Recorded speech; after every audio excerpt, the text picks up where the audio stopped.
Friends, welcome back to our channel. இன்றைக்கி நம்மளோட சேனலில் ஒரு குட்டி day in my life video தான் பார்க்க போகிறோம். இது வந்து சண்டே ஈவினிங் எடுத்த வீடியோ. சண்டேனாலே நல்லா ஃப்ரீயாக மதியமெல்லாம் நான்வெஜ் எல்லாம் சாப்பிட்டு நல்லா ஒரு குட்டி தூக்கம் போட்டுட்டு ஈவினிங்லேருந்து அப்படியே ஃப்ரெஷ்ஷாக வேலையெல்லாம் செய்கிறதுக்கு ஸ்டார்ட் பண்ணிடுவோம். ஏன்னா எப்படியும் 1 வீக் ஃபுல்லாக நம்ம ஏதாவது வேலை செஞ்சுட்டே தான் இருப்போம். சண்டே தான் ஃப்ரீயாக இருப்போம். கிளைமேட்டும் கொஞ்சம் நல்லா சில்லுன்னு இருந்தது. சரி, வீடியோவும் எடுக்கிற மூடு இருந்ததுனால வீடியோ எடுத்துடலான்னு ஒரு நைட் ரொட்டீன் மாதிரி தான். ஈவினிங் வந்து ஃப்ரெஷ்அப் ஆகிட்டு அதுக்கப்புறமா ஃபேஸ்க்கு எப்பவும் போல் க்ரீம் போட்டுட்டு பவுட்ரு போட்டுட்டு தலையும் வந்து சிக்கலாக எடுத்து தலையை எப்பவும் போல் ஒரு கொண்டை போட்டுட்டு வேலை செய்கிறதுக்கு ஸ்டார்ட் பண்ணியாச்சு. என்னடா அப்படி பெரிய வேலைன்னெல்லாம் நினச்சிக்காதீங்க. அம்மா கூட சேர்ந்து நெக்ஸ்ட்டு திங்கக்கிழமைக்கு கொஞ்சம் கொஞ்சம் சின்ன சின்ன ஒர்க்கெல்லாம் செஞ்சு வச்சிட்டோன்னா அம்மாவுக்கு மார்னிங் சமைக்கும்போது கொஞ்சம் ஈஸியாக இருக்கும். அதனால் தலையெல்லாம் கட்டிட்டு அதுக்கப்புறம் வேலையும் செய்கிறதுக்கு ஸ்டார்ட் பண்ணிட்டேன்.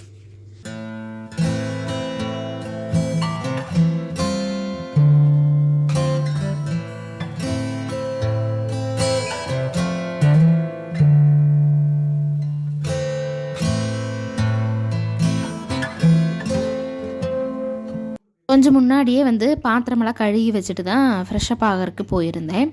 வந்த உடனே பாத்திரம் எல்லாமே நல்லா ட்ரை ஆகிருந்தது. எனக்கு எப்படின்னா எப்போவுமே பாத்திரம் கழுவின உடனே வேகம் ட்ரை பண்ணி அது இடத்துல வந்து எடுத்து வச்சிட்டோன்னா கொஞ்சம் ரிலாக்ஸாக இருக்கிற மாதிரி பாத்திரம் எல்லாத்தையுமே அது இடத்துல ஷெல்ஃபில் அரேஞ்ச் பண்ணி வச்சுட்டு ஈவினிங் வந்து காஃபி போடலான்னு தான் ரெடி பண்ணிகிட்டு இருந்தேன். எனக்கு வந்து டீயை விட காஃபி வந்து ரொம்ப பிடிக்கும். அதுலேயும் இந்த பால் ஊற்றாமல் காஃபி வைக்கிறது ரொம்பவே பிடிக்கும். நான் வந்து ஒரு ஆளுக்கு தான் வைக்கிறதுக்கு வந்தேன். பின்ன பார்த்தா அம்மா அப்பா 2 பேருமே எங்களுக்கும் வச்சிருன்னு சொன்னதுனால 3 பேருக்குமே சேர்த்து காஃபி வந்து ரெடி பண்ணிட்டேன். நான் எப்படி காஃபி ரெடி பண்ணுவேன்னா, ஃபஸ்ட்டு வந்து சுகரும் தண்ணி ஊற்றி நல்லா கொதிக்க வச்சுட்டு இந்த நம்ம சாதா ப்ரூ காஃபி தூளை இன்ஸ்டன்ட் இல்லை சாதா ப்ரூ காஃபி தூளை வந்து நல்லா ஃபில்ட்ரு பண்ணிவிட்டு அந்த சுடுதண்ணியும் சர்க்கரையும் போட்டு வச்சதில் இதில் ஊற்றினோம்னா சூப்பரான ஒரு காஃபி கிடைக்கும். இது மாதிரி ட்ரை பண்ணி பாருங்கள். ஸ்ட்ராங்காக காஃபி எல்லாம் குடிச்சிட்டு எதுக்கு க்ளவுஸ் போடுறேன்னு பார்க்குறீங்களா? வாழைப்பூ வந்துட்டு தோட்டத்துலேருந்து கிடச்சிருந்தது. வாழை மரமெல்லாம் நாங்கள் வச்சுருக்கிறதுனால வாழைப்பூ இருந்துச்சு.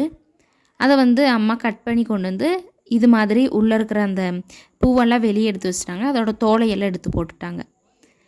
அம்மா வந்துட்டு வெளியே எங்கேயோ போகணுன்னு சொன்னதுனால சரி நானே எல்லாம் க்ளீன் பண்ணி தரேன்னு இந்த வாழைப்பூவுக்குள்ளே மேலே வந்து தோல் மாதிரி ஒன்று இருக்கும், ஒரு கண்ணாடி தோல் மாதிரி இருக்கும், உள்ளே வந்து ஒரு நரம்பு மாதிரி இருக்கும். இது 2ஐயுமே நம்ம வெளியே எடுத்துடணும். ஏன்னா இது வந்து நம்ம சாப்பிடும்போது பாய்சன் மாதிரி ஆயிரும், உடம்புக்கு வந்து சேராது. அதனால் இந்த 2ஐயுமே நான் இப்போ எடுக்கும்போது தெரியும் உங்களுக்கு, இந்த தோலையும் உள்ளே இருக்கிற நரம்பி எடுத்துகிட்டு தான் இதை வந்து சமைக்கிறதுக்கு ஸ்டார்ட் பண்ணணும். எதுக்கு க்ளவுஸ் போட்டேன்னு நினைப்பீங்க. வாழைப்பூ வந்துட்டு நேச்சுரலாகவே நம்ம கையில் க்ளீன் பண்ணும்போது வாழையோட எந்த பார்ட் வந்து நம்ம கையிலையோ ட்ரெஸ்லேயோ பட்டுச்சுன்னா அது வந்து அப்படியே ஒரு கரை பிடிச்ச மாதிரி ஸ்டெயின் ஆயிரும்.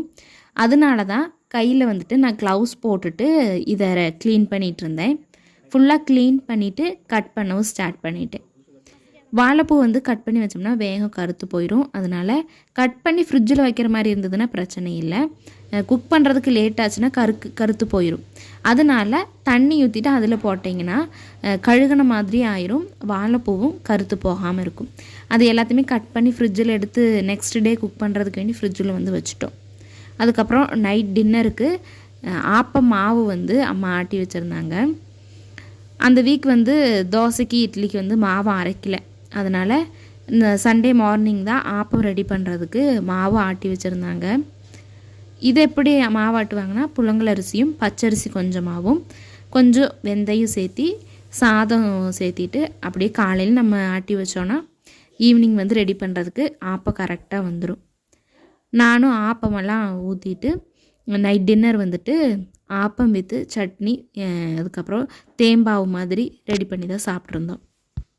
நான்ஸ்டிக்கில் ஒரு ஆப்ப கடாய் வந்து இருக்குது. ஆனால் என்ன தான் நம்ம எண்ணெய் ஊற்றி சுடுற மாதிரி வந்துட்டு நான்ஸ்டிக்கில் வராது, கொஞ்சம் ட்ரையாக இருக்கிறது மாதிரி ஃபீல் பண்ணிகிட்ருந்தோம். அதனால தான் நாங்கள் சாதா கடாயிலே வந்து ஆப்பம் ஊற்றிக்கிறது. ஆப்பக்கல்லில் ஊற்றினா நல்லா வர்றதில்ல. மண் சட்டிலேயும் ஒரு ஆப்பக்கல் வந்து இருக்குது, அதுவுமே நல்லா தான் வரும். ஆனால் ரொம்ப நேரம் வந்து கேஸு செலவாகும். அதனால் சரின்னு சொல்லிவிட்டு அதில் எப்பாவது ஒரு டைம் ரெடி பண்ணுவோம். எப்போவுமே இந்த கடாயில் தான் நாங்கள் வந்து ஆப்பம் ரெடி பண்ணுவோம். ஆப்பமும் ரெடி பண்ணிவிட்டு சட்னி ரெடியாக இருந்துச்சு. தேம்பாவும் ரெடி பண்ணிவிட்டு நைட் டின்னர் வந்து சூப்பராக தேம்பாவு சட்னி ஆப்பம் வச்சு சாப்பிட்டாச்சு. இது மாதிரி உங்களுக்கு வீடியோஸ் எல்லாம் பிடிச்சிருந்ததுன்னு நினச்சிங்கன்னா மறக்காம நம்மளோட சேனலை சப்ஸ்கிரைப் பண்ணிவிட்டு பக்கத்தில் இருக்கிற பெல் பட்டனை கிளிக் பண்ணி ஆளுங்கிற ஆப்ஷனை செலக்ட் பண்ணி வச்சுக்கோங்க. நான் போடுற வீடியோஸ் எல்லாமே உங்களுக்கு நோட்டிஃபிகேஷனோடு வரும். இது மாதிரி நிறைய வீடியோஸ்க்காக ஸ்டே டியூன்டு. தேங்க்ஸ் ஃபார் வாட்சிங். Bye bye.